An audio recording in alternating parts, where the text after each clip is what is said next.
Ya, kita mendiskusikan sistem tanya jawab atau question answering system. Sebentar nih, begitu jelas ya warnanya.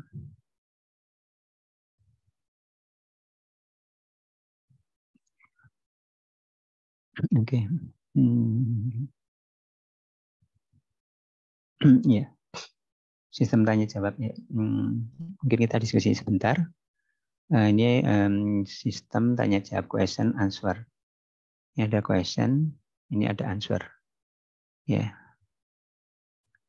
bisa minta tolong kita mungkin dari berbagai contoh pertanyaan dan contoh jawaban. Kita tidak terpaku ke question answering system otomatis question answering system. Jadi sistem tanya jawab di kita sehari-hari saja lah mungkin kita supaya sebagai pengantar ya. Bagaimana contohnya? Ada pertanyaan yang dijawab. Mungkin apa contohnya, pertanyaannya apa? Silakan kita sambil diskusi. Ya, Rafli mungkin ada pertanyaan dan jawab. Ini ada pertanyaannya apa, jawabnya apa. Meskipun mungkin tidak tepat ya, yang penting ini contoh aja. Ada sebuah pertanyaan, ada jawabnya, tidak harus lengkap. Jawabannya misalkan. Permisi Pak. Ya, silakan Adi Aksa. Ini kan contoh soal dan jawaban ya Pak ya? Iya betul. Ya. Kalau sistem seumpama kalkulator sih Pak. Kalau dari saya Pak ya. Iya, Contohnya silakan. kalkulator sama kan 10 kali 10 100 gitu Pak. Iya. Kalau dari sistem ya Pak. Iya, Itu kalau dari saya sih Pak. Oh iya. Adi Aksa Diva ya. Iya Pak. Oke. Ya. Saya kira yang menarik ya. Dari pertanyaan misalkan pertanyaan di sini misalkan bahasa manusia ya, misalkan ya Adi Aksa dan yang lain-lain ya. Misalkan berapa, misalkan bisa saja bahasa manusia, bisa saja mungkin yang bisa pertanyaan dalam bentuk matematik ya. Berapa misalkan 10 tambah 2 gitu misalkan ya. Gitu ya. 10 ditambah 2. Kalau ini bahasa manusia. Maksudnya teks ya. 2. Misalkan jawabannya bisa 12 misalkan gitu ya. Jawaban yang benarnya.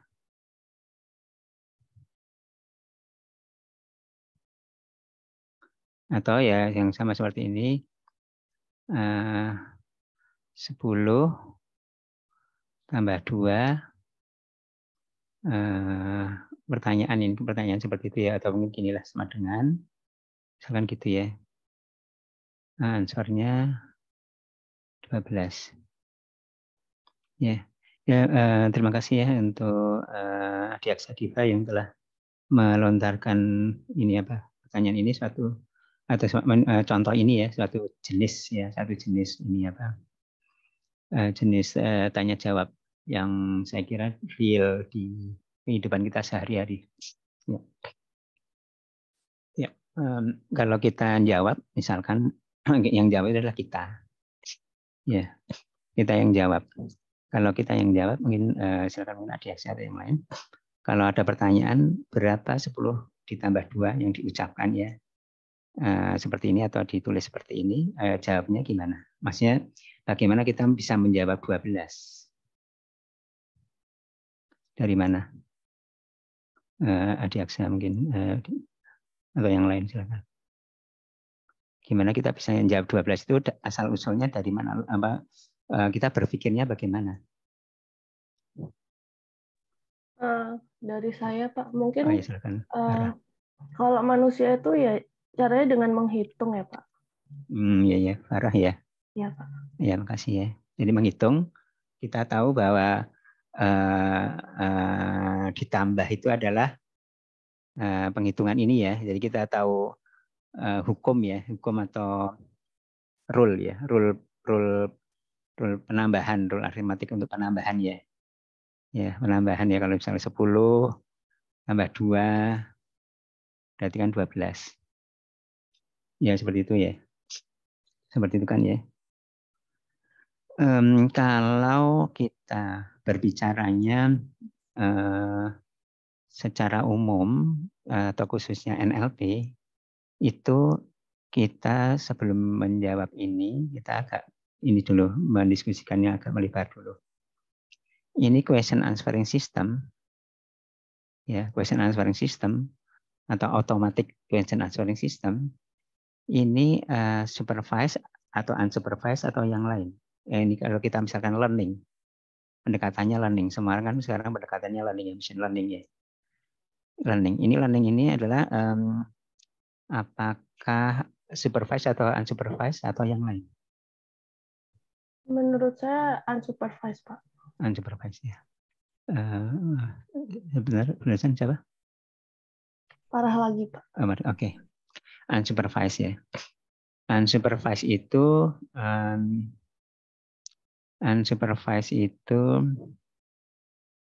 ini apa? Gimana unsupervised itu artinya apa dibandingkan dengan supervised? Bedanya supervised dan unsupervised apa?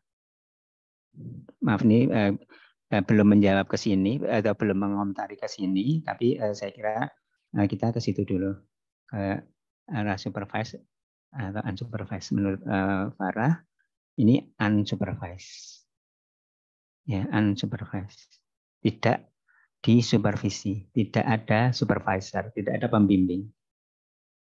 Unsupervised itu maksudnya apa atau dibandingkan dengan supervised ini apa? Bedanya apa?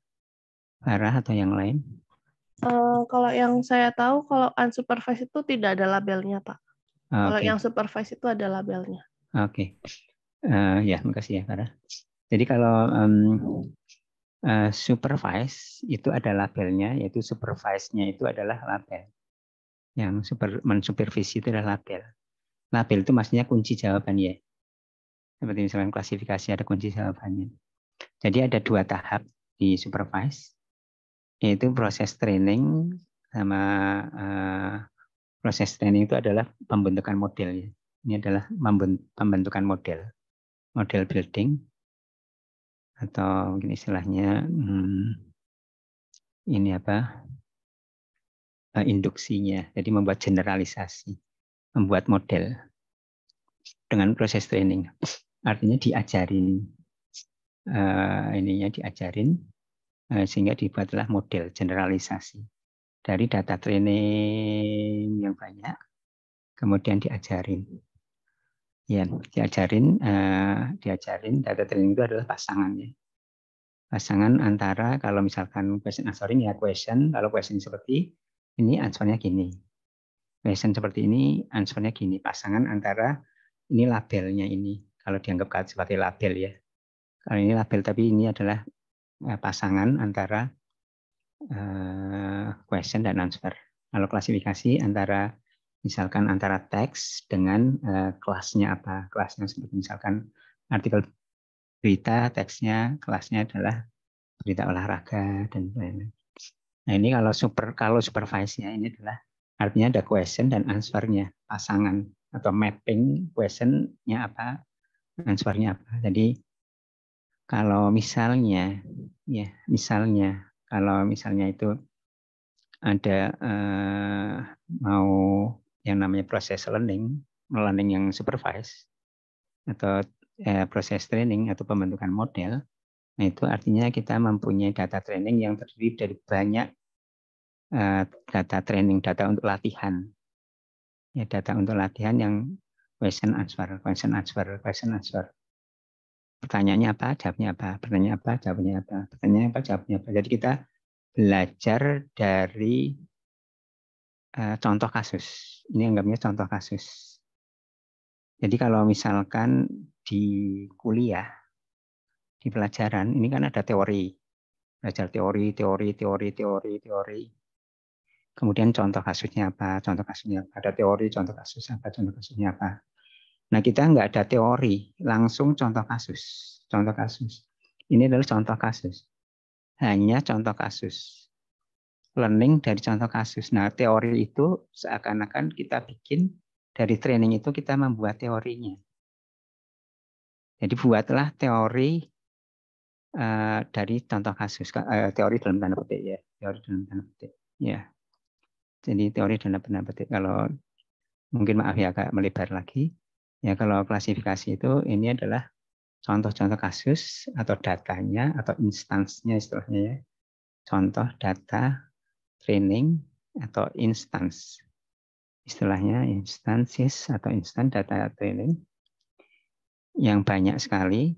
Ya ini contoh kasus yang biasanya kalau supervisor pasangan, misalkan tanya jawab. Kemudian proses generalisasi atau induksi dibuatlah model yang jauh lebih kecil, yang di sini dapat dikatakan dalam tanda petik teorinya. Ya, teori. Teori itu bisa kalau kita di machine learning misalnya bisa berupa rule, bisa berupa yang lain-lain termasuk ya di sini adalah neural network. Ya. Jadi menjawab dulu Farah dulu. Ya, ya mungkin pada singkatnya kebanyakan atau umumnya question answering itu supervised. Jadi kalau tadi Farah mengatakan bahwa unsupervised, yang sejauh yang saya tahu kebanyakan adalah supervised, bukan unsupervised. Ya, bukan unsupervised. Kalau tadi Farah mengatakan question answering itu ini ya unsupervised bias kebanyakan itu adalah yang supervised. Paling tidak yang kita bicarakan sekarang ya jenis question answering kan banyak, tapi kebanyakan adalah yang supervised. Ya, supervised itu artinya ada data trainingnya ini. Ya, balik ke sini kita sekarang pokoknya kita anggap aja supervised ya. Ini ya apa? Supervised itu ada trainingnya. Trainingnya itu artinya kita belajar dari contoh, bukan belajar dari teori.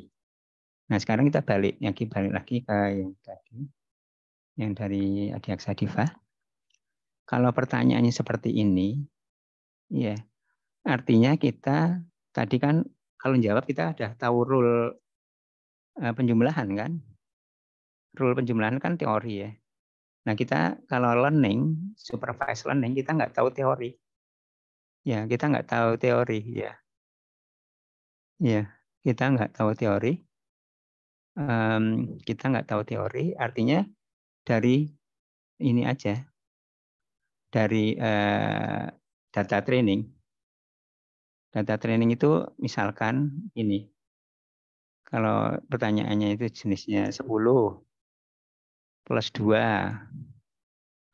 Sini jawabannya 12.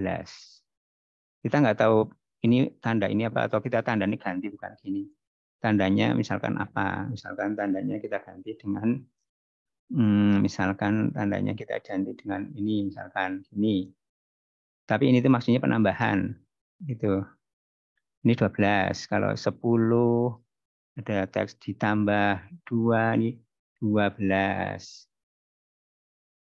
Dan seterusnya. Ya, kalau yang canggihnya nanti ya bisa membuat rule bahwa penjumlahan itu adalah ya seperti di increment ya 10, 11, 12 gitu. Nah, seperti itu. Kalau supervised learning ya kita tidak mungkin kalau yang sistem yang lain dengan apa ya dengan yang lain ya kita nggak berbicara yang tapi kita berbicara di sini question answering system atau NLP atau learning secara umum itu seperti itu ya. Jadi kalau pertanyaan seperti ini ya dijawab dengan supervised learning mungkin perlu dieksplor lagi ya. Kalau secara logikanya itu sebenarnya kurang begitu ini ya, kurang begitu akurat, apalagi kalau matematiknya bukan hanya sekedar ditambah, tapi ada formula yang panjang atau statement atau equation ya persamaan matematik yang panjang yang harus dijawab. Pertanyaannya panjang, operatornya bukan hanya penjumlahan, macam-macam. Nah itu tambah rumit dan ini question answer yang biasanya itu nggak cocok ya. Yang supervised learning yang seperti biasanya itu nggak cocok karena kita belajarnya dari contoh ya, dari contoh ya. Ya ini juga di chat Terima kasih ya Manuel udah menjawab. Catat juga. Ya, menjawab kalau unsupervised data saya tidak memiliki label. Oke, ini saya tulis juga. Ya, seperti itu. Ya, mungkin dari sini ini apa? Ada ini komentar di Aksadiva atau yang lain atau Farah, Manuel dan yang lain-lain. Jadi balik lagi, kalau pertanyaannya seperti ini, apa tanya jawab seperti ini, nah ini bukan ada suatu tanya jawab yang kompleks, yang supervised learning itu kurang natural ya, kurang natural bagi supervised learning yang ada training itu. Silakan, mungkin ada komentar atau yang sambil ada yang googling, explore kalau seperti ini gimana?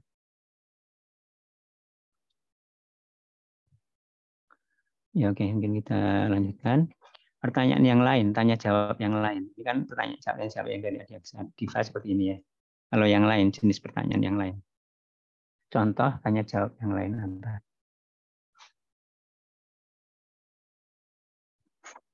Silakan, kita nggak ada hubungan atau kita secara umum ya, tanya jawab yang secara umum ya, maksudnya di kita tidak belum ke automatic question answering system. Kiko, Muhammad Kiko, apa contohnya pertanyaan? Tanya jawab apa contoh yang terpikirkan?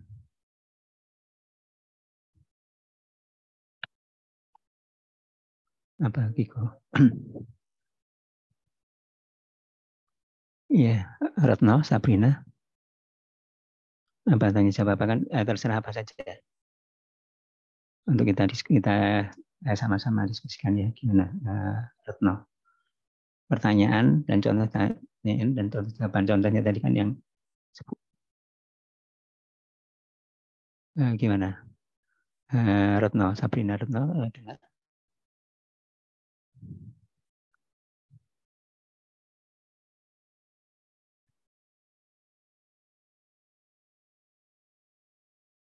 Oke, ini yang lain. Ada contoh, ya mungkin contoh dari saya ya. Misalkan contoh, ini contoh yang akan kita bahas ya, yang sederhana. Misalkan ini apa? Tell you questionnya. Tell you terletak di mana lokasi? Tell you atau di mana letak tell you? Di mana lokasi atau letak tell you? Lokasi tell you. Nah, pertanyaannya ada di mananya? Answernya ya mungkin bisa di Kabupaten Bandung, bisa di Bandung, bisa di misalkan bisa di Bojong Soang, bisa di Jawa Barat misalkan gitu ya. Di Indonesia ya kalau yang kalau Indonesia mungkin ya tepat tapi dan Jawa Barat tepat tapi ya orang sebenarnya kalau bagi kita kurang spesifik ya. Ya seperti itu. Ini adalah pertanyaan yang jawabnya itu berupa fakta yang sederhana. Istilahnya adalah faktoid, fakta yang sederhana. Ya, faktoid, fakta yang sederhana. Fakta itu ini adalah entitas ya, entitas atau noun. Ya pada prinsipnya noun di sini. Noun itu bisa noun itu nomina atau kadang diterjemahkan kata benda atau nomina misalnya kata atau frase. Ya jadi yang salah satu question answering system yang sederhana itu adalah yang menjawab faktoid. Dan itu banyak question answering system yang seperti itu. Meskipun ada question answering system yang lain juga. Ya. Oke. Dan contoh yang lain Bayu ya. Di Bayu, siapa Presiden Amerika Serikat? Ya, makasih Bayu ya. Atau mungkin seperti itu tapi lebih kompleks. Siapa Presiden Amerika Serikat yang ke-12, misalkan seperti itu ya. Atau siapa Menteri Keuangan Presiden Amerika Serikat yang ke-30, misalkan gitu. Ya seperti itu ya. Itu adalah faktoid. Yang itu masih faktoid juga yang bias sama seperti yang saya. Jadi itu faktoid. Ini contoh. Dan banyak lagi jenis question answering yang lain ya. Tetapi mayoritas dan yang kita bicarakan adalah, saya ulangi lagi, adalah yang supervised. Ya. Supervised learning. Ya. Yang supervised learning. Dan yang sederhananya itu adalah yang faktoid. Ya. Dan ini adalah nanti kita ada istilahnya pemahaman membaca, pemahaman pembacaan atau membaca, reading comprehension. Istilah-istilah ini saya kira istilah-istilah yang sebenarnya sudah kita kenal ya, reading comprehension. Jadi pemahaman membaca seperti kalau kita tes kemampuan bahasa Inggris seperti PRT, IELTS, TOEFL. Ya. Kemudian ada kata kunci yang lain adalah ekstraksi.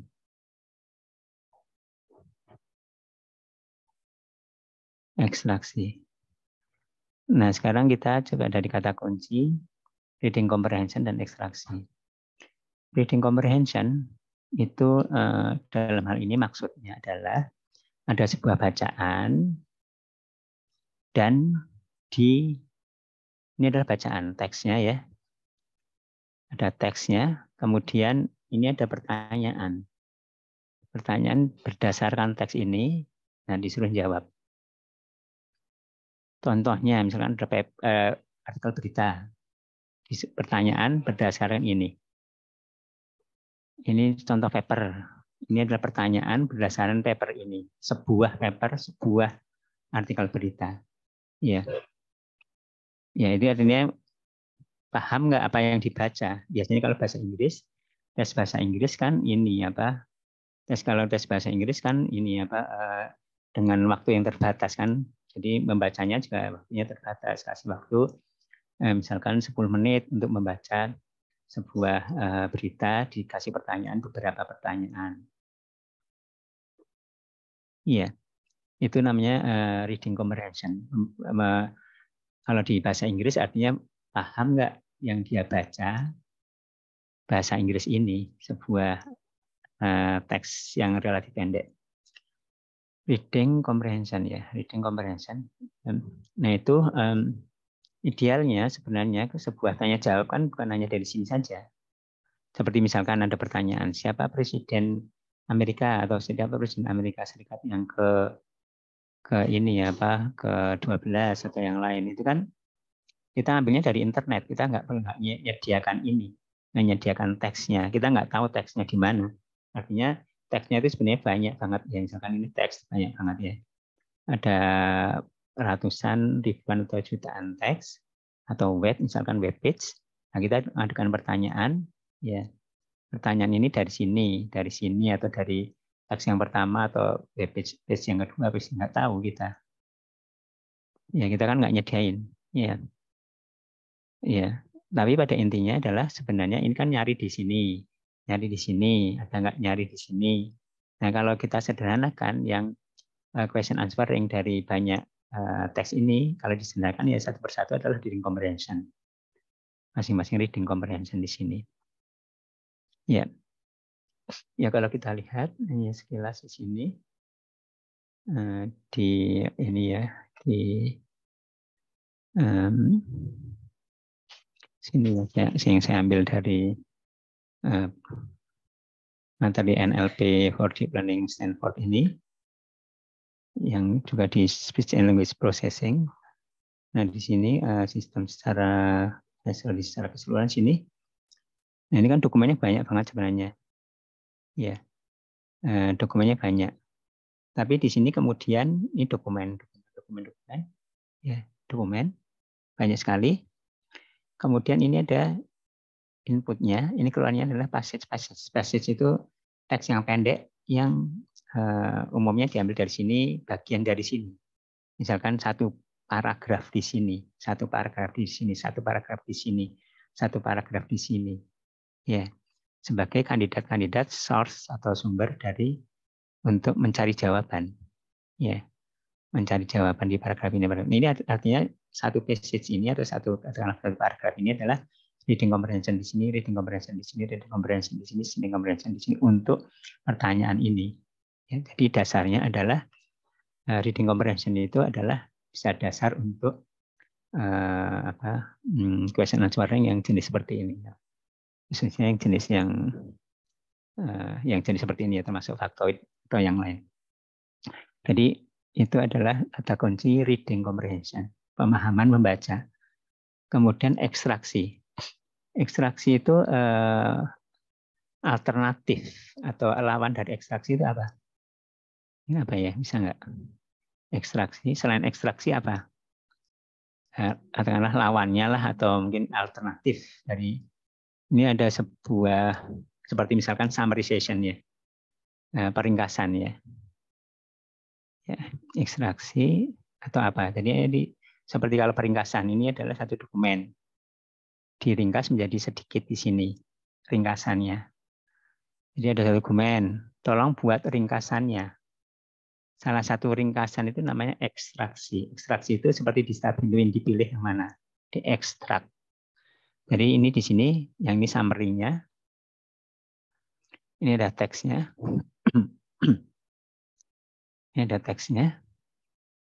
Ya kalau summarisasi, yang ekstraksi itu artinya seperti distabiluin, tinggal kata-katanya ngambil dari sini, comotin bisa yang bisa berjejeran atau kontigus berjejeran gitu, atau yang bersambungan atau yang pisah-pisah gitu ya. Ya gitu, ekstraksi. Lawan atau alternatif dari ekstraksi apa? Summary juga tapi bukan ekstraksi. Apa yang silakan? Apa selain ekstraksi? Gimana? Fathur Rahman mungkin tahu? Selain ekstraksi apa? Mungkin googling boleh, silakan kalian boleh.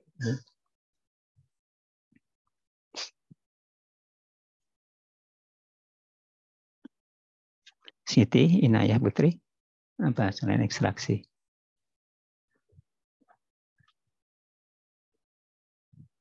Yang lain boleh chat, boleh buka mic, boleh googling.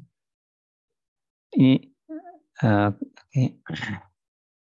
oke. Manual ya. Ekspansi manual ya. Tadi udah manual udah saya tulis. Kemudian barusan siapa? Maaf, open mic. Saya nggak lihat. Oke, Adiaksa. Oke, apa? Apa? Ekspansi ya. Oke. Iya. Karena di tugas TA saya ekspansi juga. Oh, TA-nya itu juga ya? Iya, Pak. Tentang apa? Ini TA-nya tentang apa? Sentimen analisis, Pak. Hah? Sentimen analisis. Sentimen analisis. Iya, Pak. Sentimen analisis ya, analisis sentimen ya. Menggunakan Dobertweet, Pak, kalau saya metodenya. Menggunakan apa, maaf? Dobertweet. Iya. Ekspansi ya istilahnya ya. Iya, Pak, ekspansi. Ekspansi itu bisa dijelaskan secara singkat gimana?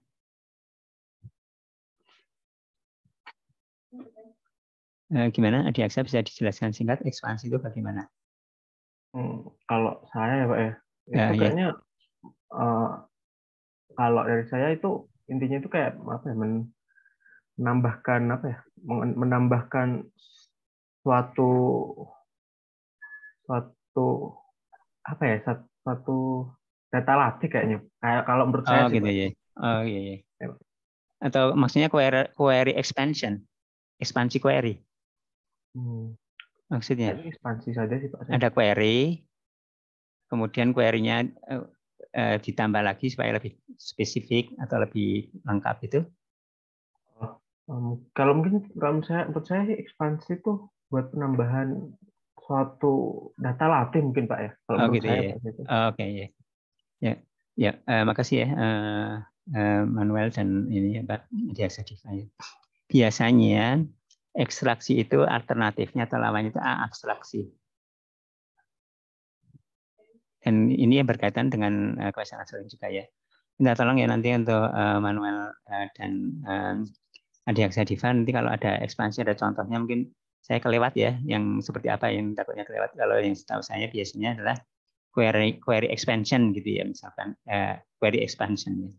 Query-nya ditambah-tambah. Tapi kalau karena Manuel dan Adiaksa Diva sama-sama ekspansi, jadi mungkin saya juga takutnya kelewat mungkin yang saya pelajari, mungkin sebelum saya pelajari. Nah ini ekstraksi itu dengan abstraksi. Kalau abstraksi itu dijawab dengan kata-kata kita sendiri, tidak seperti di sini. Seperti misalkan di paper, kita punya paper, proposal TA kalian, kemudian atau paper-paper, kan ada abstrak di sini ya. Abstrak di sini adalah kan ininya. Nah abstrak di sini kan tidak di copy paste dari sini kan, tidak copy paste bagian kata-katanya supaya pendek.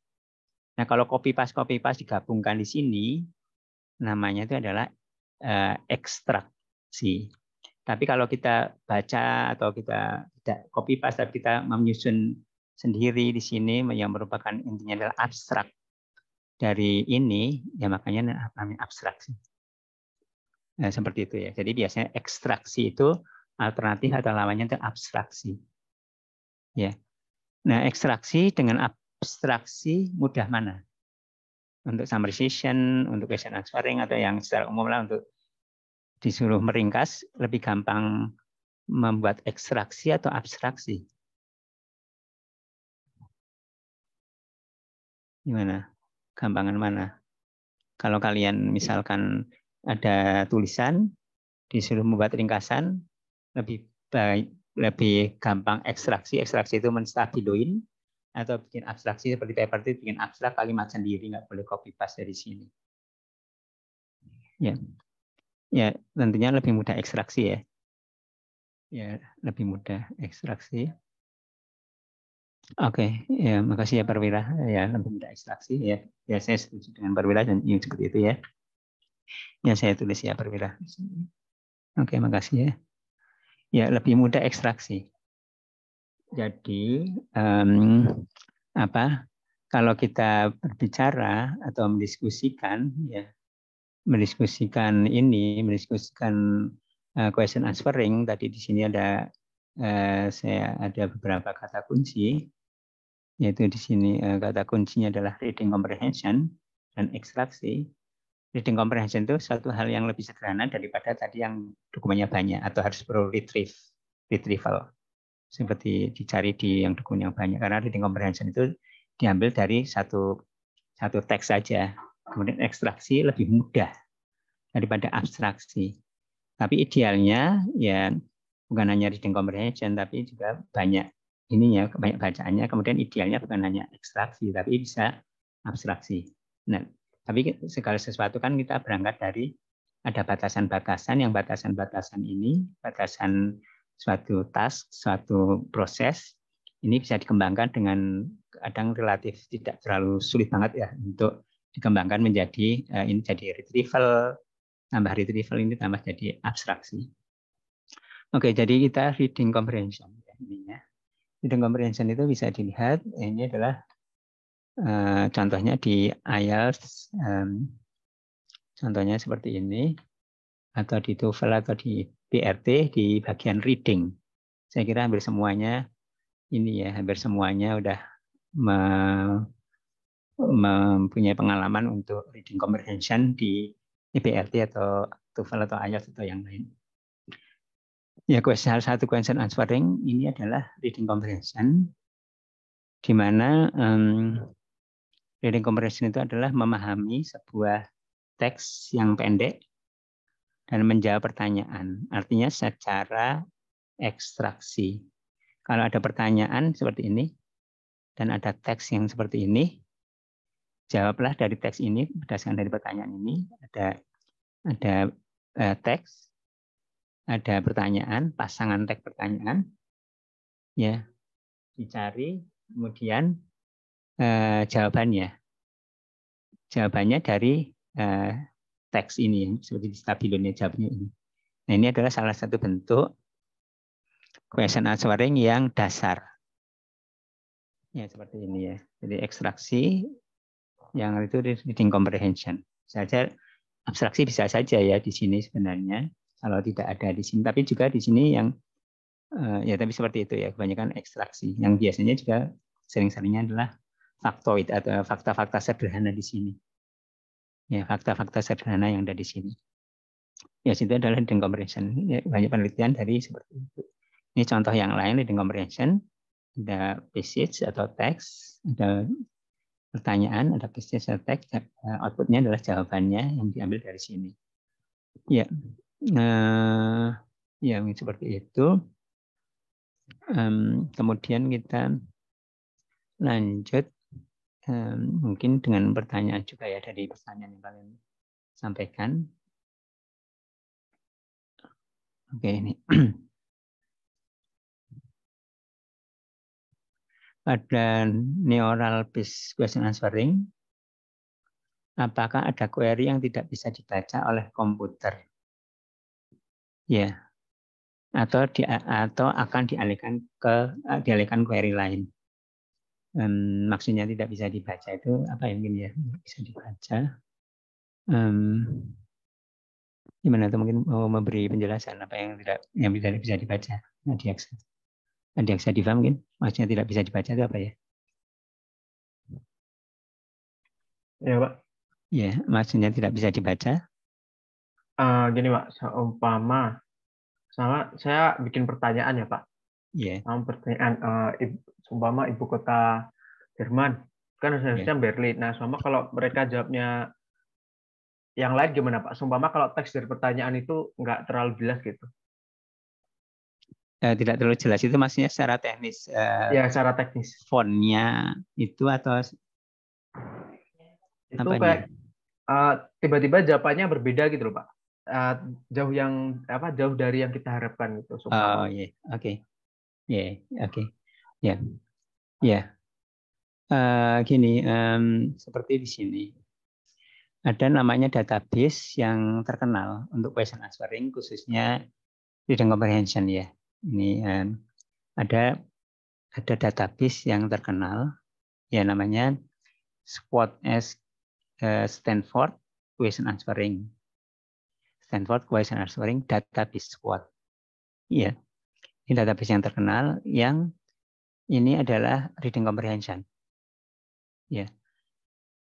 Squad yang versi lama, yang versi 1 ya di sini gimana ya? Yang versi 1. Yang versi 1 itu semua harus ada jawabannya. Harus menjawab. Ya, yang menjawab. Jadi ada question, ada answer dan harus ada jawabannya. Dan kebetulan kebetulan kalau di squad itu memang disediain ada jawabannya semua. Jadi kalau misalkan ini ada teksnya, ini ada questionnya, answer. Nah ini answernya ada jawabannya semua. Answer ada jawabannya semua. Ini adalah squad yang versi lama, kalau versi 1 ya. Nah kemudian yang lebih realistis ya, yang realistis ya kebetulan versi 1 itu memang semua ada jawabannya ya. Tapi kalau kondisi di mana sebenarnya nggak ada jawaban itu artinya dipaksa supaya ini kalau kondisi yang squad 1 ada jawabannya semua. Mungkin kita squad 1 dan 2 dulu. Yang squad yang versi 2 ya kalian bisa googling ya squad Stanford Question Answering Dataset. Bisa googling. Ada contohnya. Nah ini question di sini yang memang tidak ada jawabnya. Jadi tidak ada jawabnya, no answer misalkan not available atau no answer. Karena pertanyaan di sini nggak bisa dijawab dengan teks yang ada di sini. Ini lebih realistis di sini, artinya jadi lebih susah ininya question answering sistemnya lagi. Nah sekarang kondisinya kalau misalkan kalau sistemnya kita, misalkan kita membuat sistem, pokoknya semua ada jawabannya. Jawab ngasal, pokoknya ada jawabannya. Seperti seolah-olah kita harus stabilo, kita dipaksa harus stabilo apapun di sini diekstrak. Nah, itu bisa salah. Nah, question yang squad yang 2 itu bisa tidak ada jawabannya. Jadi itu lebih susah, artinya question answering system-nya itu bisa performasinya bisa lebih rendah. Nah, tadi pertanyaan dengan yang tadi, kalau tidak ada jawabannya, maksudnya tidak ada jawabannya, ya harusnya jawabannya di sini. Kalau dari sini nggak ada jawabannya, kalau ini adalah passage ya, atau kita dokumennya banyak, tapi kita nggak ada, seperti misalkan kumpulan di sini kumpulan paper-paper informatika, di pertanyaannya tentang kedokteran, jadi udah nggak ada jawabannya. Intinya nggak ada jawabannya sebenarnya dari yang tadi dataset kita. Nah itu harusnya tidak ada jawaban. Tidak ada jawaban di dokumen yang kita punya di sini. Nah, mungkin maksudnya gitu, di Exadiva. Gimana? Maksudnya gitu ya? Iya, Pak. Ya, jadi kalau misalkan apakah dialihkan ke query lain, ya saya kira itu lain lagi ya. Mungkin kalau pertanyaan orang kan itu ya, satu query itu ya, atau satu question itu ya, ya seperti itu. Mungkin yang kira seperti itu ya. Jadi ini ya itu suatu yang real ya. Kalau seperti di squad 2, kalau squad 1 udah semua ada jawabannya di sini. Jadi bagi sistem jadi lebih mudah juga. Tapi kalau di sini ada yang nggak ada jawaban, kalau sistemnya itu pokoknya semua harus dijawab, ya sistemnya jadi salah. Dia harus bisa mendeteksi bahwa ini tidak ada jawabannya. Ya, jadi dia harus bisa mendeteksi itu ya perbaikan dari squad 1 menjadi squad 2 itu yang seperti itu, yang sistem harus tahu di situ nggak ada jawabannya. Ya. Kemudian yang berikutnya, apakah question answering system bisa dipakai untuk mencari solusi soal matematik berbentuk cerita atau problem case yang tadi itu ya, saya kira ya. Ya jadi kalau question answering system yang biasanya itu adalah supervised learning, itu mencari solusi soal matematis, yang soal matematis itu misalkan persamaan matematis atau bahkan mungkin berbentuk cerita atau problem case. Nah, kemudian itu supervised learning itu jauh lebih sulit ya daripada untuk question answering yang lain. Karena kita namanya supervised learning kan kita nggak punya teori. Seperti misalkan yang sederhana saja tadi. 10 ditambah 2 berapa? Nah, kita nggak tahu ditambah itu, kita nggak punya daftar ini ditambah itu. Kecuali kalau misalkan question answering system itu khusus matematik dan kita nanti ada daftar, kalau ditambah itu artinya kita mapping kan jadi plus gitu ya.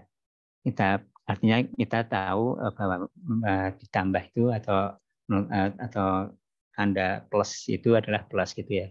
Tapi kalau question answering sistemnya umum atau untuk NLP dipakai untuk solusi matematis ya sulit ya. Tapi kalau question answering system yang khusus memang untuk matematik, nah itu bisa ya lebih akurat karena kita misalkan bisa mempunyai katakanlah daftar di database itu ini matematik.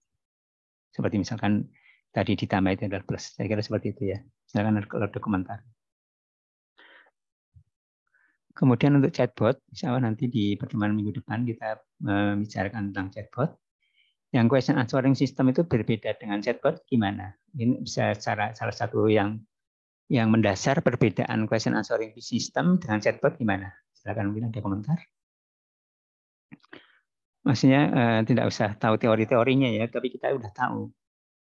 Question answering system itu adalah seperti itu, ada question kemudian dijawab dari data yang teks-teks yang ada. Chatbot itu adalah seperti itu, kita ada bisa chat ya, bisa dua pihak misalkan gitu. Gimana perbedaan question answering system dengan chatbot? Apa? Silakan. Gimana? Gimana perbedaannya? Adi Rahmatullah mungkin atau yang lain? Izin menjawab, Pak. Silakan Aditya. Ya, saya Aditya Rahim, Pak. Kalau berarti pertanyaan perbedaannya Pak antara chatbot dan question answer. Iya. Kalau menurut saya perbedaannya chatbot sendiri penggunaannya bisa macam-macam. Mungkin salah satunya juga bisa digunakan sebagai question answer system, Pak. Jadi question answer system itu salah satu yang bisa dibuat dengan chatbot gitu Pak. Karena sifatnya juga kan kita bisa melontarkan pertanyaan pada chatbot, kemudian di chatbotnya bisa untuk menjawab Pak. Iya. Ya, makasih ya. Terima kasih. Ya, saya kira seperti itu ya. Salah satu komentar ya. Nanti detailnya kita akan diskusikan minggu depan. Tapi pada intinya gini. Kalau di question answering itu ada pertanyaan jawaban. Udah selesai di sini. Kemudian ada question lagi, answer. Ya. Question di sini ada nggak hubungannya dengan question di sini?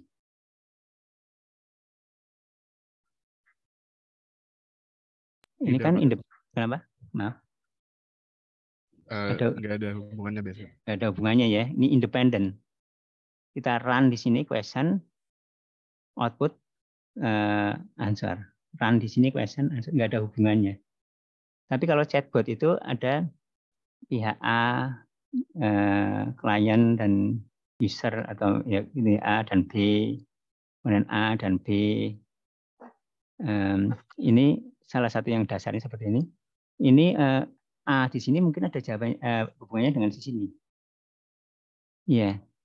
Contohnya misalkan kalau kita kan interaksi ya. Interaksi. Nah, misalkan ada di sini ada pihak A, ini pihak B. Ya misalkan A itu yang bertanya. Ya misalnya ini misalkan sistem reservasi atau apa. Misalkan pertanyaan misalkan berapa harga misalkan handphone ini. Handphone Samsung apa misalkan gitu ya. Berapa harganya? Gitu kan? Oh, harganya misalkan 5 juta. Ya. Samsung seri A misalkan katakan gitu. Ini di sini kalau seri B ini aja gitu. Kalau seri B ini maksudnya apa? Kalau seri B harganya kan harga seri B kan, tapi nggak ada ditulis harga di sini. Cuman kalau seri B, oh ini sini 6 juta. Ya, ini salah satu contoh yang jelas ya. Salah satu yang contoh jelas perbedaan question answering dengan chatbot. Ya. Dan ada komplekan lain chatbot yang perlu konteks yang sebelumnya. Konteks yang sebelumnya dan lain-lain gitu ya. Ada hanya konteks yang lain-lain. Seperti itu. Ini contoh yang sederhana.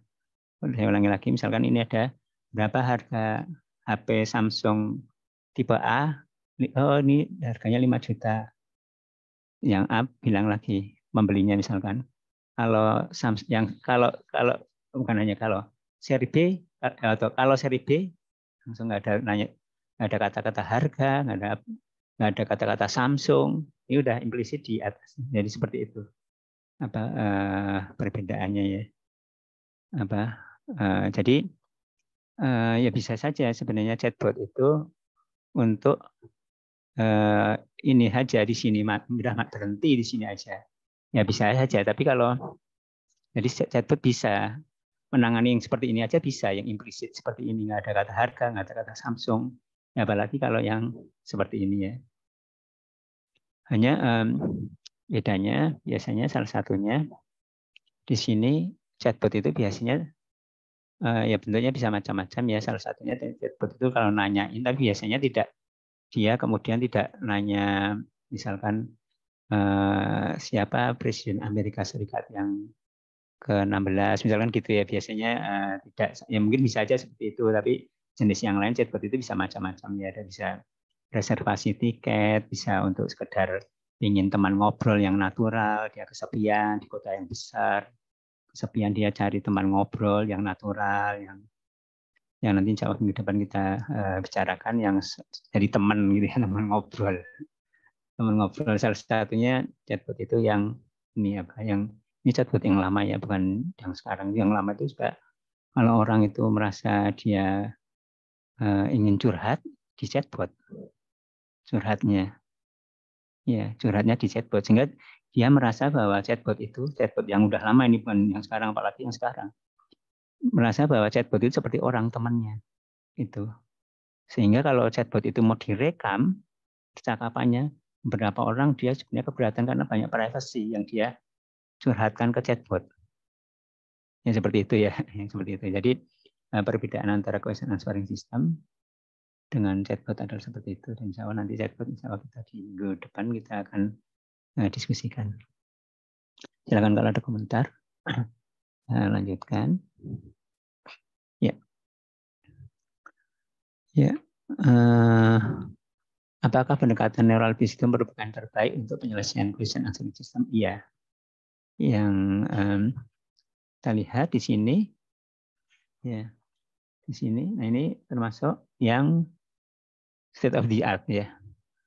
State of the art question answering yang di sini NLP with deep learning. Artinya deep learning di sini state of the art. Kita to the point aja di sini. Di sini dari sisi performansinya. Ya di sini aja dulu. Mana ya? Ya ini. Yang ini atau enggak ada ya? Ini human performance 91. Human performance itu maksudnya misalkan ya, ada ini, ada IPRT atau TOEFL atau IELTS, tes keterampilan kemampuan bahasa Inggris, reading comprehension. Ini reading comprehension ya. Ini reading comprehension kita ininya apa konteksnya ya. Ini orang ya, tes orang yang lumayan ya, yang pintar, lumayan pintar. Dia itu performansinya segini. Kalau ukurnya pakai F1 ya, segini. Ya. Ya tentunya kalau reading comprehension ya tidak boleh misalkan satu pertanyaan dijawab dalam berapa waktu yang lama gitu, enggak juga kan. Ya ini 91 ya. Ini kemudian dulu ini udah deep learning. Ya ini udah deep learning menggunakan RNN LSTM. Ini udah deep learning. Ya. Artinya neural network deep learning itu bisa digunakan dan lumayan 77. Tapi kemudian dengan masih deep learning yang dengan perbaikan yang termasuk state of the art yang udah retraining transformer base, dasarnya adalah transformer, itu 88 dan masih sama-sama ini BERT itu ini ya apa T-nya transformer ya, bidirectional encoder transformer ya, jadi encodernya aja. BERT juga masih BERT, tapi ini varian dari BERT 94. Ini udah melebihi human performance. Ya. Artinya deep learning.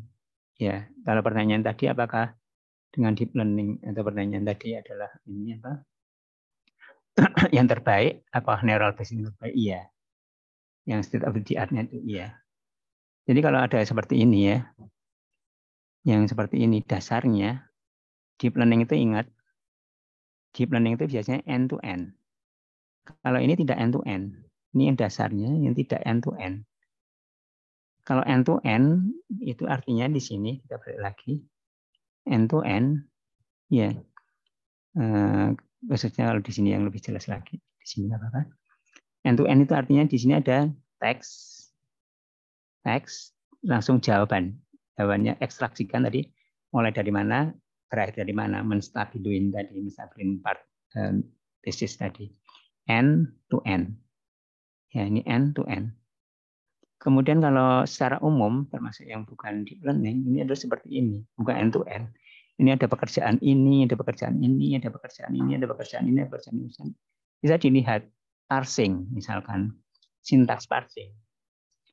Sintaks parsing ini adalah dependent bahasa. Sintaks parsing bahasa Indonesia, sintaks bahasa Inggris berbeda. Ya. Kemudian ada lagi misalkan name entity recognition, name entity tagging atau ya recognition, relation extraction, co-reference itu ini adalah modul-modul yang bisa dioptimize per modul ini atau per unit ini. Nah, Ya, jadi bukan hanya karena end to end dan kemudian performanya lebih bagus, tapi memang jadi lebih bagus ya. Dan ya ini yang lain kelebihan yang lain dia end to end. Jadi jawabannya apakah pendekatan neurolinguistik merupakan terbaik untuk menyelesaikan permasalahan GIS? Iya, meskipun beragam. Ya, tadi ada yang beragam, kalau yang bisa yang relatif baru atau relatif pionir ya, relatif pionir, relatif pionir seperti ini, LSM 73 yang bisa sampai 79 atau yang tadi bisa sampai 77, jadi sama-sama deep learning ya, deep learning yang sudah diperbaiki. Jadi deep learning yang agak kurang bagus juga ada, yang masih pionir. Deep learning yang udah lebih bagus, yang intinya adalah bidirectional encoder transformer. Itu pre-training. Ya. Ya, itu seperti itu. Silakan ada komentar, silakan. Kita lanjutkan. Saat ini membuat sebuah question answering system, saya ingin membuat suatu question answering system. Bagaimana kita memilih metode yang tepat, seperti kapan menggunakan text data information ERP, structured data analysis, dan hybrid. Ya, jadi saya kira salah satu sudut pandangnya adalah adalah kita mempunyai data yang seperti apa ya. Kalau kita mempunyai data yang structure, ya kita bisa, kalau kita sudah punya data ya kemungkinan besar ya pakai lebih bagus ya kalau bisa kita manfaatkan ya data yang structure. Ya. Kemudian kalau information retrieval base, ya kan, information retrieval base itu tadi itu yang di sini artinya datanya itu banyak. Datanya banyak ya di sini. Nah, di sini information retrieval base, atau retrieval ya, ini pokoknya retrieval, text retrieval, karena datanya banyak. Nah, kalau di sini tadi yang BERT tadi itu di sini. Yang tadi yang reading comprehension tadi. Reading comprehension. Kalau tadi yang contohnya tadi yang lebih bagus dari manusia itu di reading comprehension di sini. Tapi waktu ngambilnya ya ini dengan retrieval untuk mengambil kandidat-kandidat potongan-potongan dokumen, passage itu potongan dokumen ya. Gitu. Ya, kemudian kalau mempunyai knowledge, ya mungkin knowledge base seperti DBpedia di sini, ya dipakai aja DBpedia-nya. Ya, kalau kita nggak punya DBpedia ya gimana lagi, kita ambil dari sini aja. Tapi kalau punya DBpedia atau yang lain, ya DBpedia itu seperti ensiklopedia Wikipedia tapi yang udah terstruktur ya, distrukturkan ya. Ya, udah distrukturkan. Seperti itu ya. Ya mungkin saya kira jawabannya seperti itu. Ya, berikutnya untuk aplikasi seperti speech recognition. Ya mungkin saya kira kalau speech recognition itu lain ya, bukan question answering ya. Dari speech ke text ya, text to speech mungkin maksudnya ini ya. Atau apa? Text to speech. Iya. Ya, mungkin maksudnya text to speech. Ya mungkin kita tidak bahas di sini ya, ini text to speech. Ya, kemudian kita berikutnya. Apakah konsep bot chat question answering sama dengan konsep Google? Google itu maksudnya search engine ya. Ya kalau namanya chat,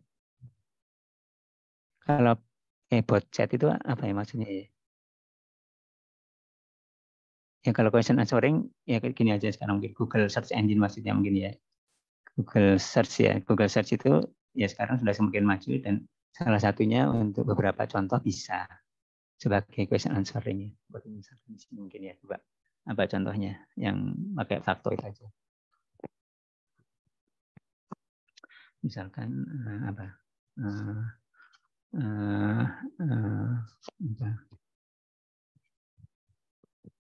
Contohnya Pak, siapa presiden Indonesia ya?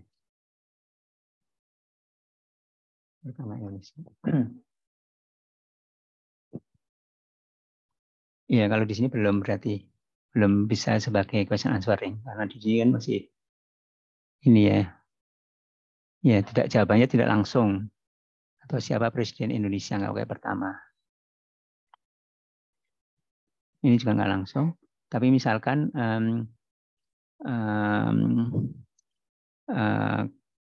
mana atau kota apa ya? Mana ibu kota Indonesia? Silakan kalian nyoba googling nanti disampaikan Indonesia.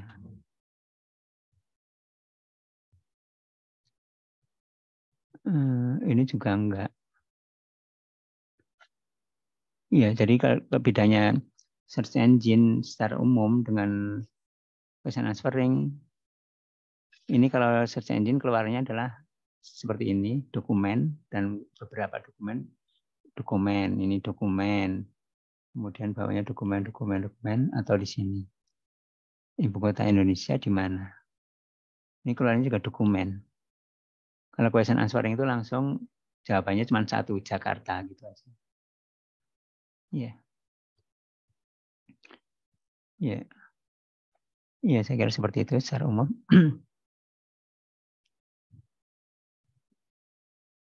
Bagaimana question answering system menjawab pertanyaan yang jawabannya belum ada? Ya, kalau jawabannya belum ada atau tidak ada di situ, di dokumen yang ada yang kita punya atau yang ada di internet misalkan, atau katakanlah kalau reading comprehension, ya tadi itu seperti skor 2, jawabannya harusnya tidak ada di teks gitu ya, atau ya tidak ada di teks atau mungkin dengan kata lain tidak tahu gitu. Kalau misalkan kita ini ya di database nggak ada, belum ada jawabannya itu ya, jadi tidak bisa ini juga ya apa jadi seperti misalkan contohnya ya misalnya ya seperti prediksi jadinya kan, itu kan ini bukan prediksi ya, ini bukan prediksi ya, seperti misalkan siapa gubernur Jawa Barat setelah Ridwan Kamil ya kan diprediksi ya, yang nggak ada jawabannya memang karena belum terjadi kan, atau di database nggak ada ya.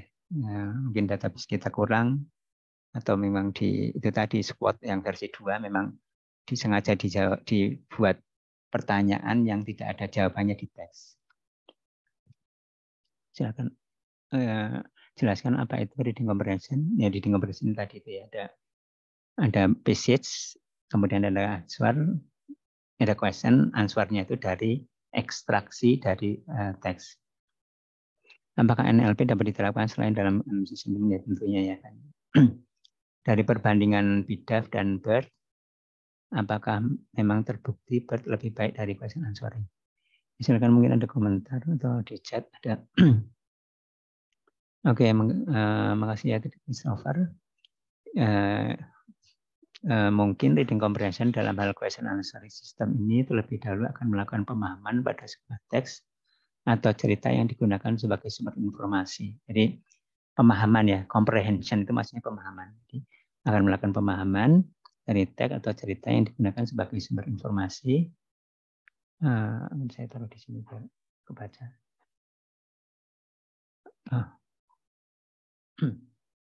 Bentar.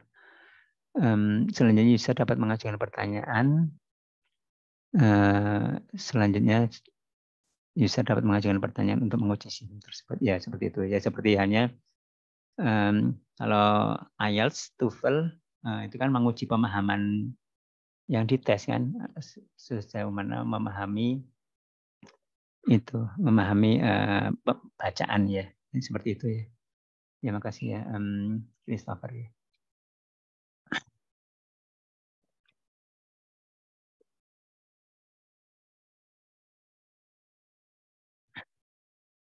Oke, kita lanjutkan. Oh, ini belum dijawab. Perbandingan BIDEF dan BERT. Nah, ini artinya perbandingan BIDEF. BIDEF itu apa ininya? pada intinya.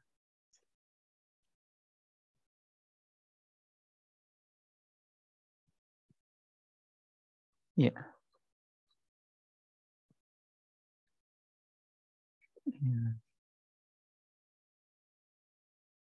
Bentar, IDEF itu yang ini tuh bukannya. Ini ya, BIDAF ya. BIDAF ini kan. Nah ini intinya apa BIDAF itu? Di planning apa? Mungkin ada ini. Intinya adalah LSTM ini.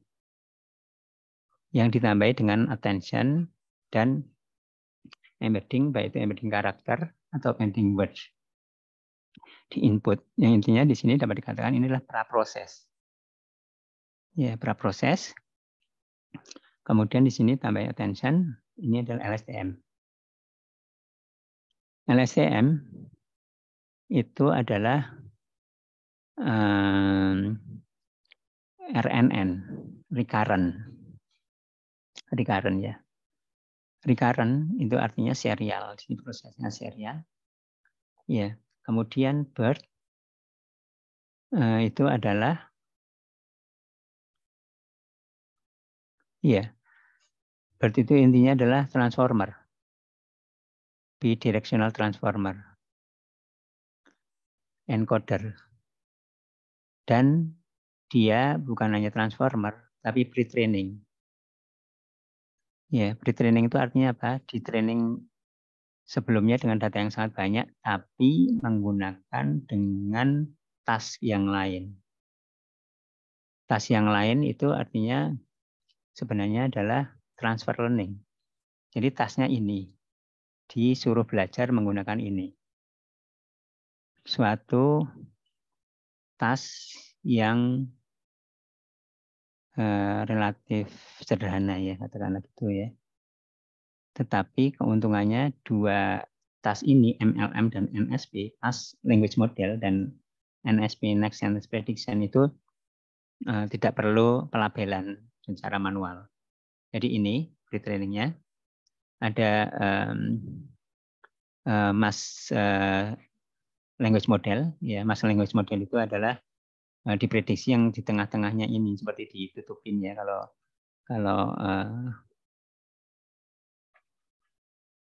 language model yang udah kita pelajari yang standarnya ya jadi sejauh yang saya tahu di sini Mass Language Model itu relatif masih diperkenalkan oleh BERT ini ya suatu task yang ternyata ampuh untuk kemudian untuk transfer learning ya. Jadi ini seperti ini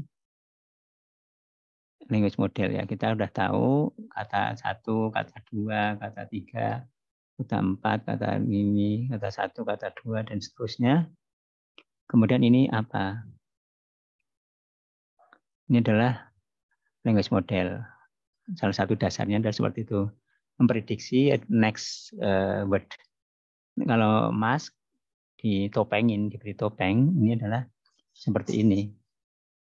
Kita tahu ini juga word berikutnya, word berikutnya, word berikutnya, word berikutnya di ini dan mungkin ada beberapa di sini juga misalkan ini apa?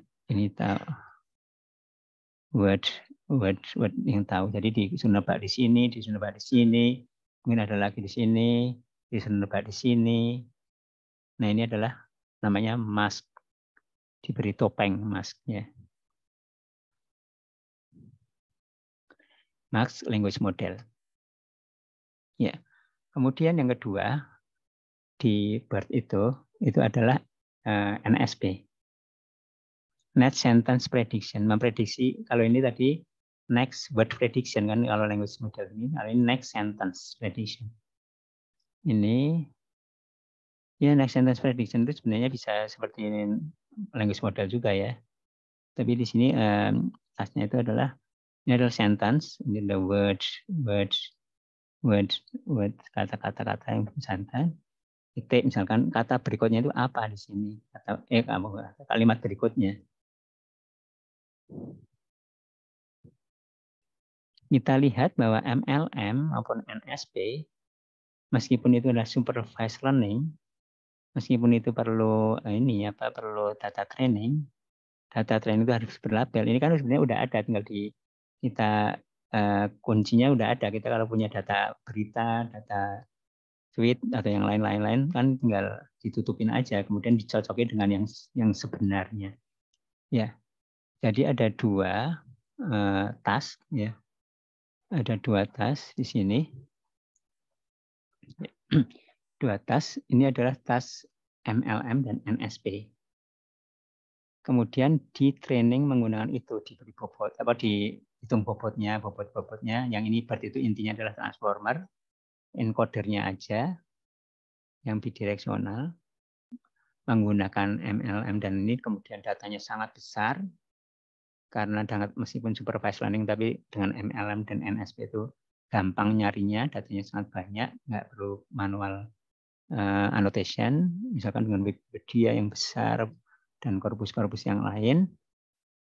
Kemudian tasnya ini satu hal yang penting, suatu terobosan. Salah satunya pemilihan tas ini. Ya, ternyata dengan tas ini, kemudian yang di sini, yang udah diberi bobot, kemudian di fine tuning. Fine tuning itu maksudnya bobotnya dikalkulasi ulang dengan sedikit, relatif jauh lebih sedikit data training question answering, misalkan SWOT. Data SWOT udah ada ininya ya, ada tanya jawabnya kan, udah ada question dan paragrafnya dan jawabannya, mulai dari mana, dari mana. Ini tip X dari sininya. Ya, atau name entity recognition atau yang lain. Ini fine tuning artinya yang tadinya udah ada di sini di tuning ulang sedikit, relatif jauh lebih sedikit. Artinya tidak langsung kita mempunyai model langsung dipakai yang ini aja, question answering saja, tapi pakai menggunakan lain ini. Jadi transfer learning kemudian di fine tuning. Dan ini artinya adalah pre-training. Nah, kemudian balik lagi di sini BDEV dan BERT. Artinya di sini ini adalah BDEV itu adalah LSTM plus attention plus tadi embedding word dan karakter dibandingkan dengan transfer pre-training. Hasilnya gimana? Ini performansinya, akurasinya, gitu. Bisa kita lihat di sini. Ya, BigDev 77, BERT yang dasar 88. Selisihnya jauh ya. Selisihnya 10% lebih. 77%, 88% F1-nya, persen. Ya, seperti itu ya. Ya, kemudian meskipun ya ininya ya, ini juga ada, kita lihat ya, BERT itu jauh lebih besar, lebih kompleks, 110 juta parameter bobotnya. Artinya kalau ya harus menggunakan mesin yang jauh lebih besar, meskipun di sini paralel ya, berarti itu adalah paralel ke transformer disk. Kalau BDEV ini hanya 2,5 juta dibandingkan dengan 110 juta yang BERT yang dasar, atau BERT yang besar 230 juta. Ya, ini seperti itu menjawab pertanyaan. Silakan kalau ada komentar ya. Pertanyaan disebutkan sebagai query plus tipe jawaban. Dengan hanya model query saja, apakah mesin juga dapat mengetahui tipe jawaban yang dibutuhkan? Ya, saya kira mungkin gimana? Mungkin ada komentar? Kalau pertanyaan itu ada kata tanya misalkan ya. Kalau pertanyaan itu ada kata tanya misalkan. Kalau query biasanya kita kan tidak ada kata tanyanya. Salah satunya itu ya. Ya, gimana? Ya kadang-kadang bisa juga ya, seperti Presiden Indonesia, kemudian siapa Presiden Indonesia sekarang, kan bisa. Sebenarnya secara default-nya kan kalau query-nya Presiden Indonesia. Ya mungkin nanyanya sebenarnya nama, siapa nama Presiden Indonesia. Ya, ya kalau ada pertanyaan biasanya lebih spesifik ya. Kalau seperti misalkan gini, pertanyaan berapa harga HP seri A misalkan gitu ya, dengan HP seri A atau harga HP seri A tanpa berapa, kalau seperti itu bisa ya. Tapi kalau mungkin query-nya sangat umum, ya mungkin atau sangat lebih pendek, saya kira nggak bisa lagi. Seperti hanya bilang HP seri A gitu ya, dibandingkan dengan harga, tambah harga ya. Ya, mungkin saya kira seperti itu ya. Ya.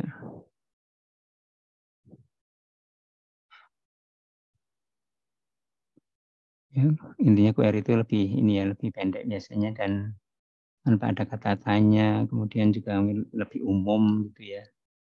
Silakan mungkin ada komentar ya. Bagaimana cara kerja Hello Google dalam menangani pertanyaan dijawab dengan pencarian di internet dengan jawaban yang dijawab langsung oleh Google. Hello Google itu maksudnya apa ya?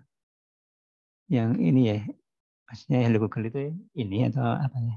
Hey Google yang pakai voice ini atau apa ya? Silakan mungkin yang bertanya.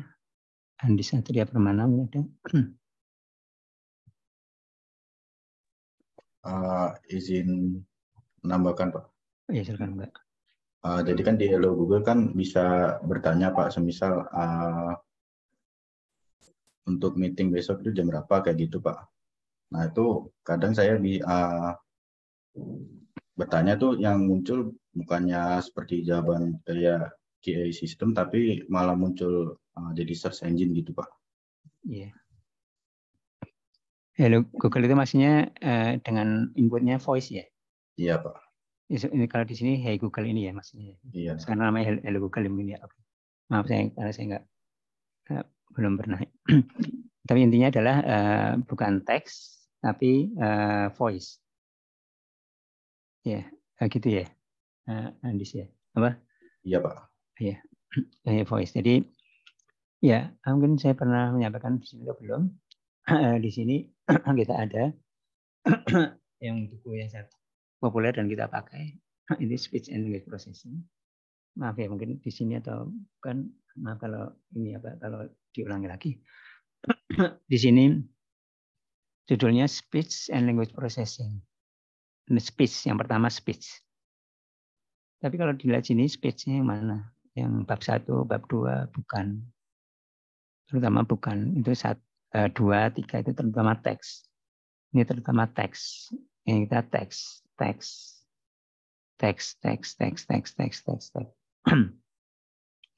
Ini teks, terutama teks 13, 14, 15, 16, 17, teks, speech. 2 yang terakhir saja speech. Ya, 2 terakhir, bab 2 terakhir. Paling terakhir dari 26, 2 terakhirnya baru speech. Speech juga speech to text. Ada teksnya juga. Ini judulnya speech. Ya, ini edisi 3. Yang edisi 2 yang udah cukup lama atau edisi 1 itu speech-nya cukup banyak dan tidak di akhir di sini, di agak tengah-tengah gini ya di sekitar sini ya. Ya, kenapa seperti itu? Salah satunya menurut saya adalah karena proses-proses seperti misalkan question answering ini berjalannya di teks. Maksudnya prosesnya itu adalah proses di teks ya.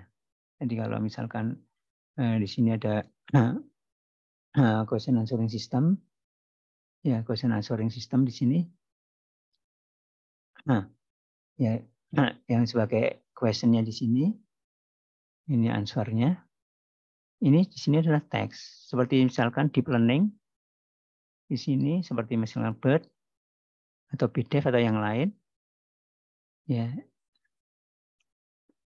di sini adalah ini apa teks ininya ya di sini ya. Ya, di sini teks. Dan kalau misalkan voice ya question-nya atau query-nya, question atau query-nya berupa voice, ya di sini ada praproses dari voice to text. Ya, dari voice to text. Yang satunya itu. Ya. Kemudian yang kedua, saya nggak tahu, maaf ya, Hello Google. Mungkin di Hello Google itu di sini search engine ya. Jadi keluarnya search engine seperti yang tadi itu ya, yang kita lihat. Mungkin itu katakanlah seperti query ya. Seperti query yang tadi itu kita di Google, ya maaf yang mana tadi ya. yang ini tadi yang siapa presiden Indonesia misalkan, kan tidak dijawab langsung ya. Oh, ini di sini dijawab langsung. Ini dijawab langsung. Ya harusnya dijawab langsung seperti ini ya. Bukan ini ya. Bukan dokumen ya. Ya, barangkali saya nggak tahu ya. Barangkali apakah ini, apakah yang jelas kalau misalkan siapa presiden Indonesia dengan teks tulis SIAPA presiden Indonesia, dijawabnya adalah Joko Widodo di sini. Ini pertanyaan siapa presiden Indonesia? Di sini jawabannya Joko Widodo. Ya kalau di sini adalah siapa presiden Indonesia, voice, dan di sini di voice to text-nya benar di sini, harusnya di sini Joko Widodo juga ya. Jadi mungkin di sini di voice to text-nya ini yang tidak mentranslate atau mengkonvers dengan tepat, barangkali kemungkinan seperti itu ya. Atau gimana? Ada komentar dari kalian?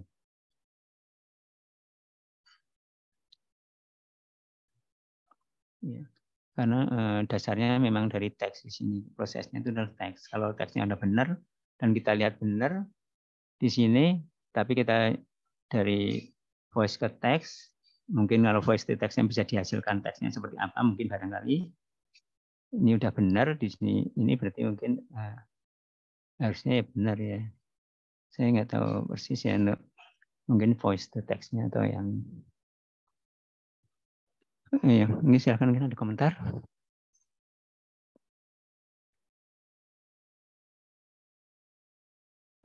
Jadi kurang memuaskan ya, ini ya apa Andis ya.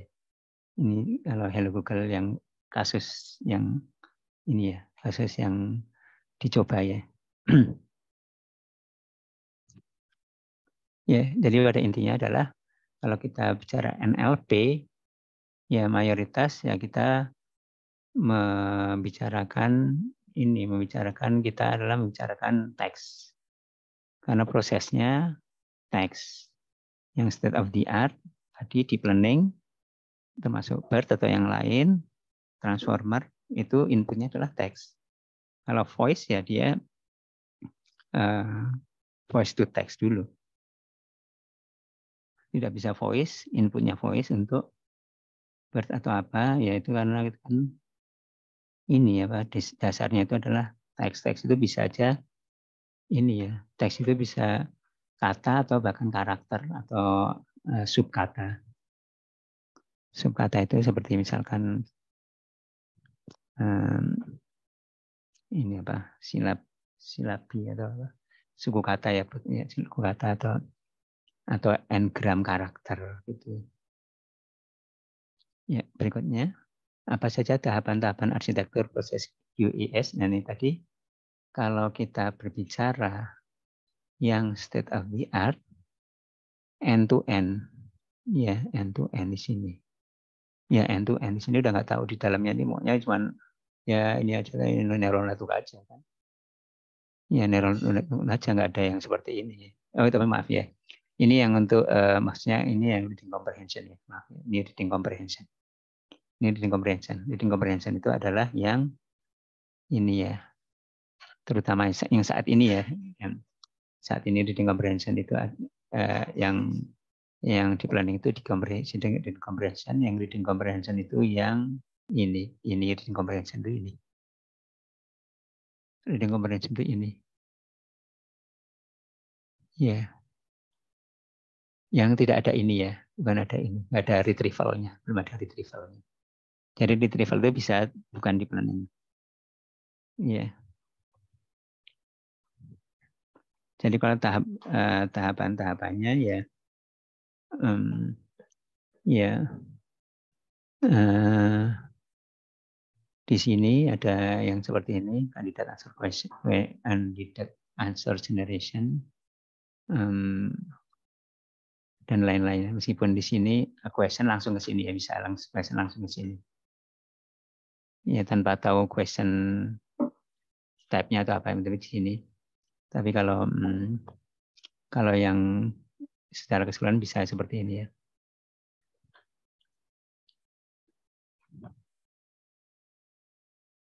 Ya, ya mungkin seperti itu ya.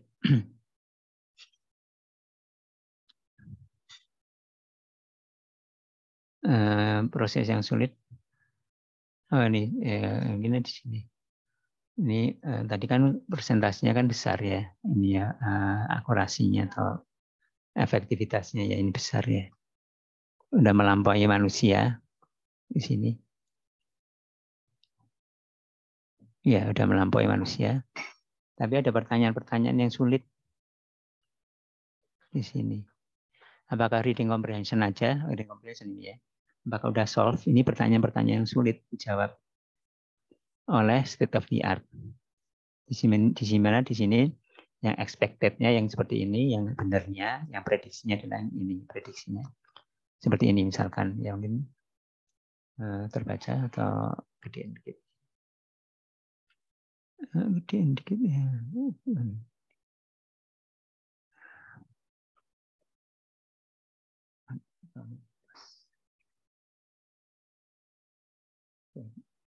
Yang paling atas saja. Jadi ini di tipenya, tipe testingnya, perbandingan vocabnya itu bedain. Vocabnya, kosakatanya. Victoria lebih muda dibandingkan dengan Dylan. Younger aja ya. Who is less younger? Less younger. Ini younger, ini less younger. Jawabannya apa? Younger, less younger.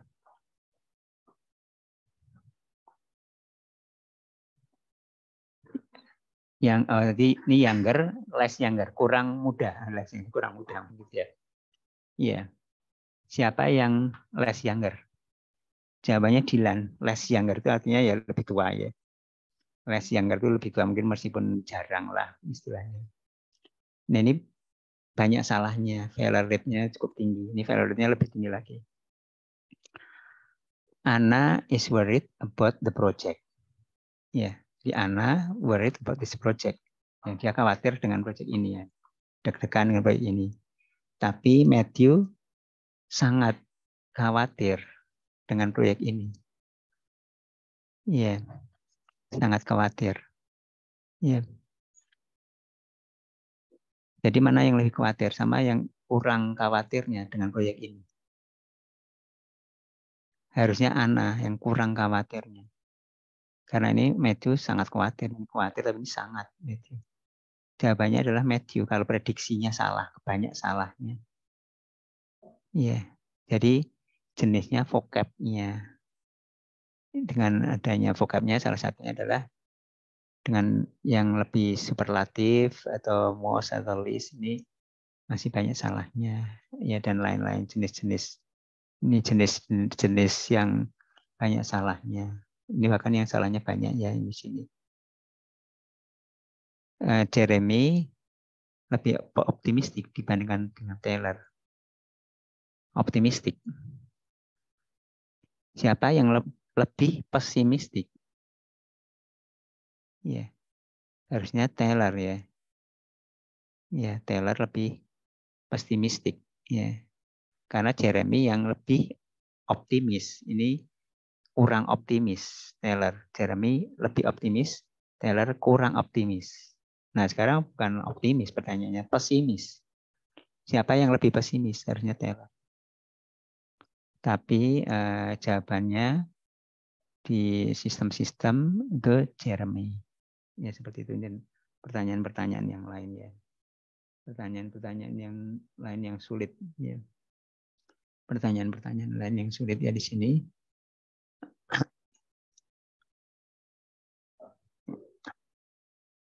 Ya, dan ada beberapa yang lain. Jadi salah satunya jenis pertanyaan. Kalau proses yang sulit, kalau misalkan kita lihat dari sini, ya maaf, dari sini, ya, ini adalah reading comprehension, di sini retrieval. Ya, saya kira mempunyai tingkat kesulitan masing-masing ya. Mungkin kalau di sini butuh waktu juga retrieval ya. Kalau di sini butuh tadi seperti reading comprehension tadi. Mana yang lebih sulit ya? Mungkin di sini ya saya kira sepertinya hampir sama ya. Tapi di sini ya udah saya kira udah cukup berkembang dua-duanya baik retrieval, text retrieval maupun yang reading comprehension.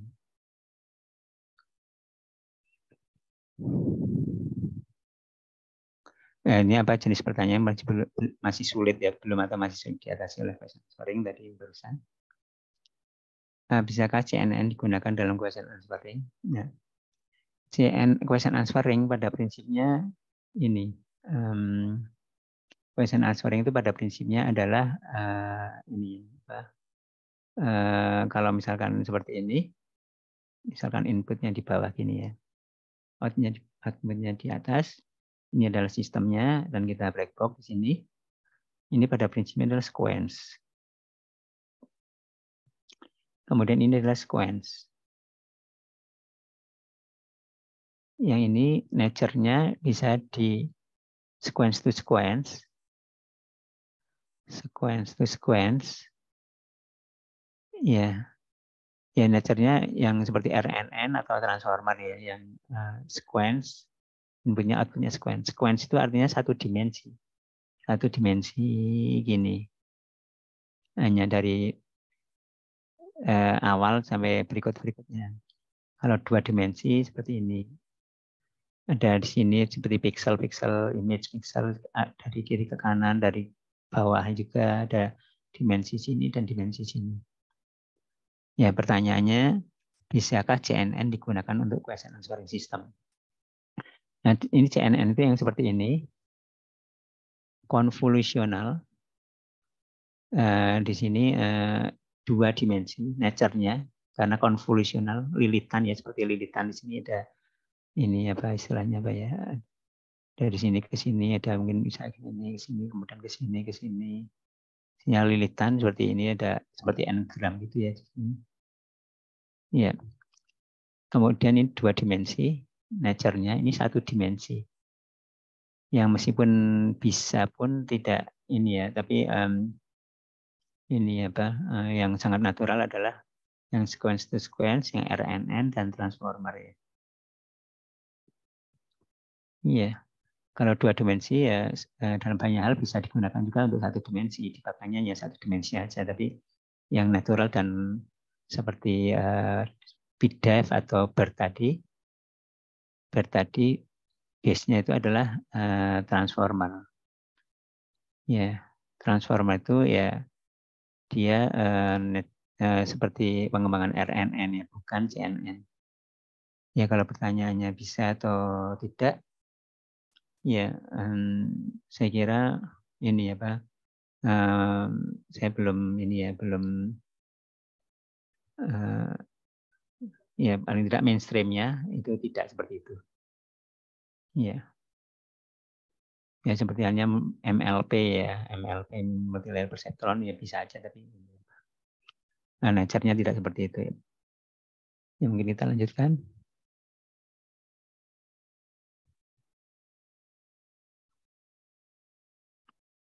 Mana yang lebih baik, question answer system atau text search engine? Ya beda ya maksudnya, keperluannya juga beda. Ya, beda ya, beda. Ada kaitannya tapi berbeda. Ya, ya ini ada search engine. atau mungkin text retrieval ya, text retrieval. Jadi information retrieval tapi yang information berupa teks, atau question answering. Ya, bedanya text retrieval dengan question answering tadi kayaknya udah, tapi mungkin ada komentar lagi, silakan. Apa bedanya search engine dan question answering? Ya, dari sisi input dan outputnya, input dan outputnya ya. Kalau search engine, ya ini biasanya query.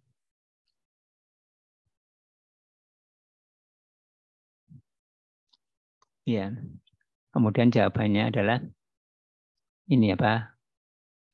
Dokumen yang relevan. Yang relevan. Dan beberapa dokumen. Dan di ranking seperti ini, seperti misalkan kita ya ini Google misalkan gitu ya.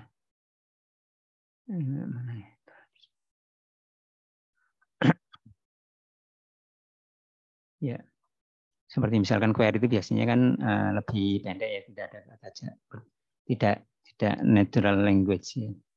Ya seperti misalkan di sini seperti misalkan ingin mencari apa ya, seperti misalkan ini saya misalkan di sini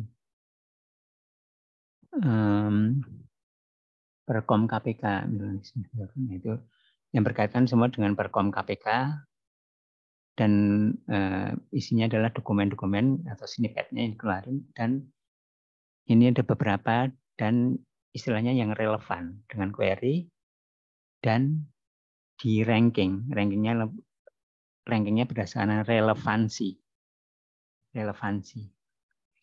ya, relevansi ya. Kemudian kalau kalau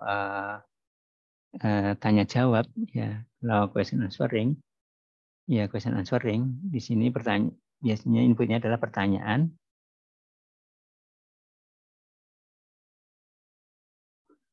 dan outputnya satu jawaban. Jawaban kalau yang jawaban jadi pertanyaan misalkan apakah itu Perkom KPK? Ya, jawabnya satu pertanyaan, Perkom KPK adalah gitu. Jadi seperti kalau ini ya Pak, ujian IC misalkan ujian IC ya. Ada pertanyaan, dijawab answer. Jawabannya cuma satu aja, jawaban dengan pertanyaan ini ya. Ya, tidak jawaban pertama, kemudian yang kurang, yang paling relevan atau yang paling benar, yang mungkin kurang begitu benar atau kurang tepat, ketepatannya kurang gitu, seperti itu kan. Search engine kan gitu. Ya, ada rankingnya. Ya, mungkin seperti itu ya.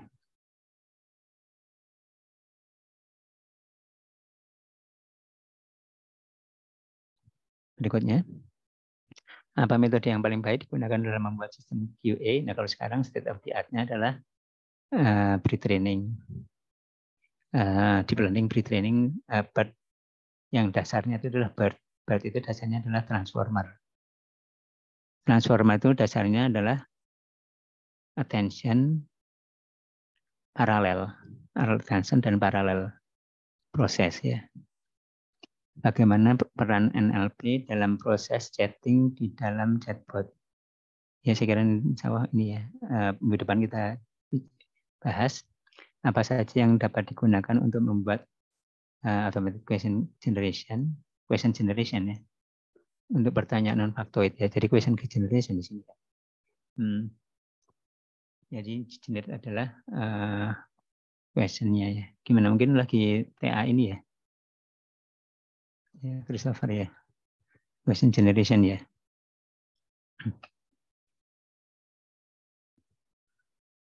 Ya, mungkin yang saya tangkap di sini yang di-generate bukan ininya ya, bukan answernya tapi questionnya ya. Jadi ini adalah paragraf. Di sini adalah answer. Questionnya yang ditanyakan ya. Jadi paragraf dan answer. Dan di sini questionnya. Ini maksudnya ini ekstraksi. Ya, Christopher, ekstraksi. Kalau ekstraksi kan seperti tadi ini kan ya apa? Reading comprehension tadi ya, reading comprehension ekstraksi. Question, ya. Nah, kalau question ini kan ini ya, jadi seperti kalau reading comprehension ini seperti abstraksi sebenarnya. Maksudnya ininya ekstraksi, kalau ini P, kemudian answernya itu dari ekstraksi dari sini, answernya di stabilo dari sini. Jadi ada, kalau kita lihat ya mungkin di sini di ini apa squat ya, kita lihat di squat.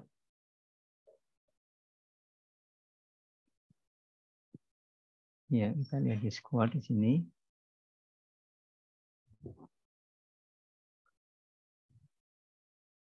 Mungkin pertanyaannya adalah ya, depan ini. Ini adalah PQA. PQA. Kalau di sini mungkin pertanyaannya adalah mengetahui P dan A.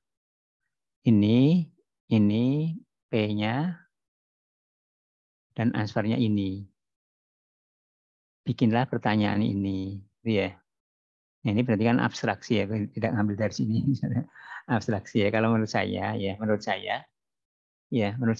terlepas nanti belum efektif ya.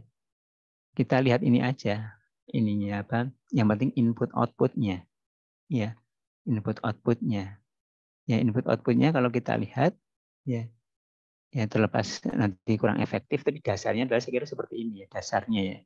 Kemudian nanti diperbaiki dengan ya di taati sistemnya ya, seperti ini ya, misalnya ini. Ini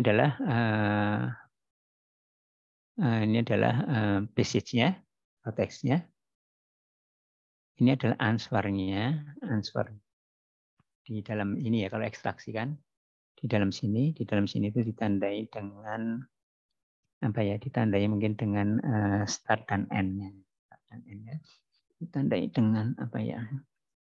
Tandai dengan start dan end-nya, tandai dengan misalkan ini word mungkin ditandai start-nya di mungkin ada tambahan masukan di sini start dan end-nya di sini. Artinya di merge di sini mungkin ya, merge ini start, ini end. Start end itu maksudnya jawabannya jadi kalau ada passage-nya, teksnya ya. Jawabannya kan di sini antara sini sampai sini kan, kalau jawabannya itu kan mungkin batasannya juga jawabannya harus yang kontigus, misalkan batasannya kontigus. Kontigus itu maksudnya ini apa? Cuma satu ini, atau kalau enggak ya kalau end dan startnya bisa macam-macam ya lebih kompleks lagi, tapi mungkin seperti ini. Ya.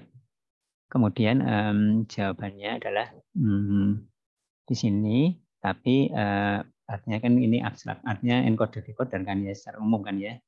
Saya kira adalah di encoder decoder, ini encoder.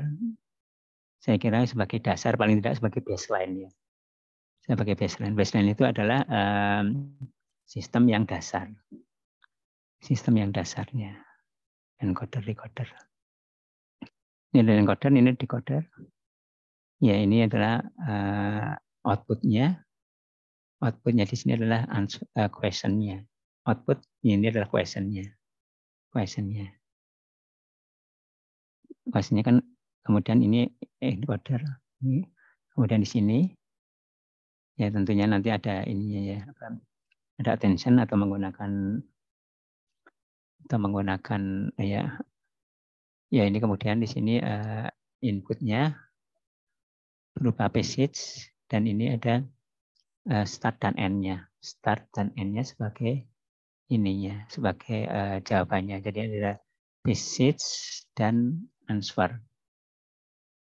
Nah, saya kira sebagai baseline itu ada atau bentuk yang paling dasar itu adalah seperti ini. Dan tentunya ini ini adalah supervise. Artinya disiapkan data training, passage dan answernya. Ya, basis and answer sebagai input. Ya, ya kemudian outputnya ini adalah yang ini apa questionnya. Ya, jadi ini basis dan ini sebagai satu kesatuannya. Basis dan ini pasangannya adalah questionnya. Ya gitu. Gimana menurut Christopher gimana? Atau udah ini penelitiannya di sini? Saya kira biasanya adalah seperti ini. Ada komentar? Untuk pertanyaan yang non-faktoid. Saya kira faktoid atau bukan faktoid, yang penting tadi ekstraksi sebenarnya, kalau maksudnya ekstraksi. Kalau ininya apa, answernya ekstraksi dari basis.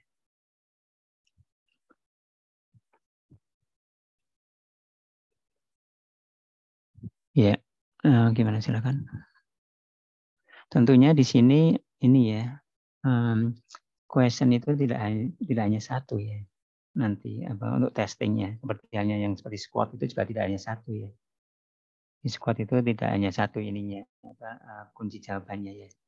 Kunci jawabannya bisa lebih dari satu untuk mengukurnya. Ya, mana ya? Kunci jawabannya lebih dari satu. Jadi seperti ini. Ya. Ini kan kunci jawabannya kan. Ini adalah kunci jawabannya, pertanyaannya. Kunci jawabannya bisa lebih dari satu. Ini 3. Kalau di squat 3. Ya. Ya kalau di situ mungkin ya berarti data training itu dengan 3 answer ya di inputnya. Seperti ini tadi. Kemudian ada basis yang sama, answer yang berbeda, atau basis berbeda itu maksudnya masih sama-sama ekstraksi, mungkin ada lebih panjang atau lebih pendek. Ya, mungkin itu, silakan mungkin ada komentar sebelum kita akhiri, semua udah kita beri komentar. Ya. Yang saya kira seperti itu, kalau nggak ada lagi, saya kira kita akhiri untuk sesi sekarang. Ya. Kita akhiri, terima kasih semuanya, semoga bermanfaat. Selamat sore, assalamualaikum warahmatullahi wabarakatuh. Waalaikumsalam. Waalaikumsalam. Izin lift, Pak. Terima kasih, Pak. Terima Ya, kasih, Pak. sama-sama. Ya, sama-sama, Mbak.